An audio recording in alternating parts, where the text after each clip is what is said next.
It's now been 2 full weeks since the shooting massacre in Las Vegas. Wars have been fought and won in less time, literally.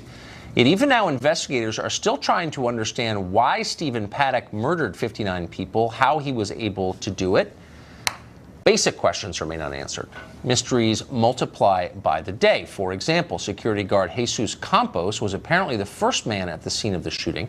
Initially, he was reported to have disrupted the shooting spree, possibly saved many lives. That was widely reported. Then it emerged that Campos was actually the first victim of the attack and was shot, or perhaps wounded by a ricochet, even that's not clear, before Paddock targeted the concert goers.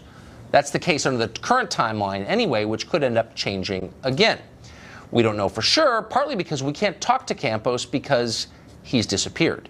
He scheduled an appearance on Hannity and a couple of other news programs late last week, then didn't show up. A union representative says he may have checked into a walk-in health clinic instead. Every walk-in health clinic contacted in Las Vegas said, "We've never heard of this man. Now he's gone. Where is he? Nobody knows." Most people don't seem to care, which may be even weirder. For the latest developments, Fox correspondent Geraldo Rivera, who's covered an awful lot of stories like this, joins us tonight. Geraldo, it's almost not even obvious where to begin, but let's just start with Campos.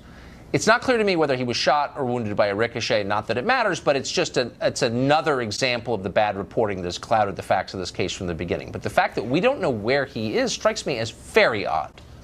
Well, I think that in the Campos situation, I would submit that it is probably a function of his employer, the Mandalay Bay Resort, that is keeping him out of contact with the outside world for fear of incurring civil liability. Right. If it can be shown that as a security guard or the security apparatus within the hotel generally failed to prevent this awful tragedy, and is there any liability on the hotel's part? And I think that timing will play a role in that. But the bigger picture let me just say, I would agree with you there, except for the union rep, who you'd think Campos would talk to as much as he would talk to his employer, has said, we're actively searching for the guy, and it is the union. Unions are strong in Las Vegas still, as you know. He says we have no idea where this guy is. It's a little strange.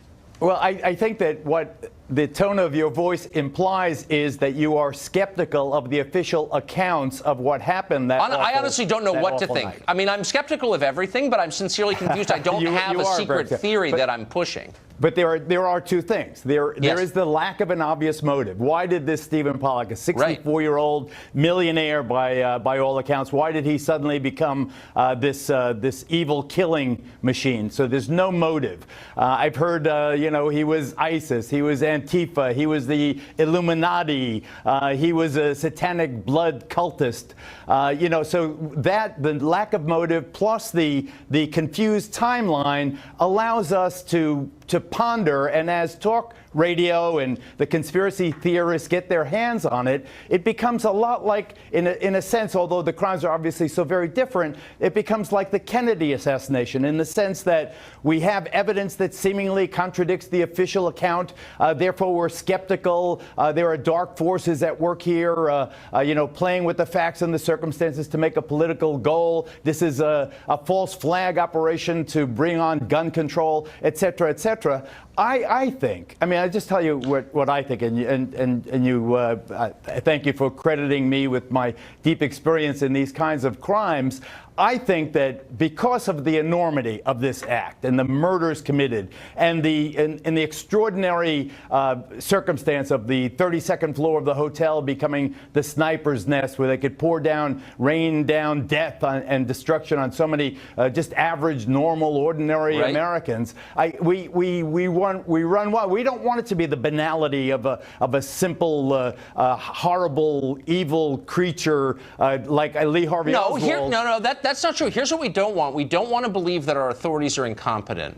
And I don't want to believe that. People come to this country precisely because they think our authorities are competent. And our justice system is on the level, and our law enforcement knows what it's doing. I think they're revealing themselves. Look, they left his house unguarded. This Campos guy, I'm not suggesting he did anything wrong. I am suggesting if you want to get the timeline right, you better talk to him. The authorities don't seem to know where he is. They revised the basic facts of the timeline like 3 times. Why should I have faith in their account? Well, why doubt someone like Lombardo, the sheriff, who seems such a straight shooter to me. I mean, no one has ever dealt with a crime of this magnitude. This is the worst mass murder ever in American history. And it's suddenly thrust on the Las Vegas sheriff to lead the investigation. Now, he's got all the feds and the state guys and everyone's behind him, and it's all coming to this fulcrum, the sheriff. So, I mean, I think he's just out of his depth in the sense that he's a sincere, honest person, but he just doesn't give me the vibe. Well, look, I'm not saying he's a bad person, and I'm not saying he's lying. It's never even crossed my mind. I don't think he has some weird agenda. I just think he seems like he doesn't know what he's doing, and that rocks my faith. And by the way, it leaves space for the conspiracy people, because, like, if the official account isn't credible, you know, conspiracy theories fill the void.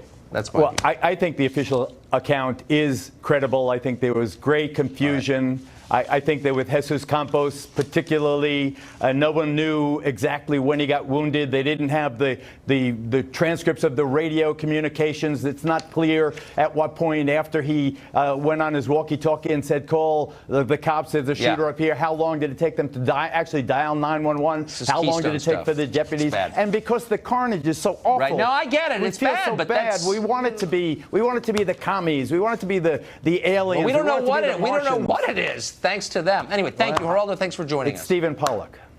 You're right. Up next, new immigration numbers prove America is changing faster than you thought it was. We'll have those numbers for you after the break.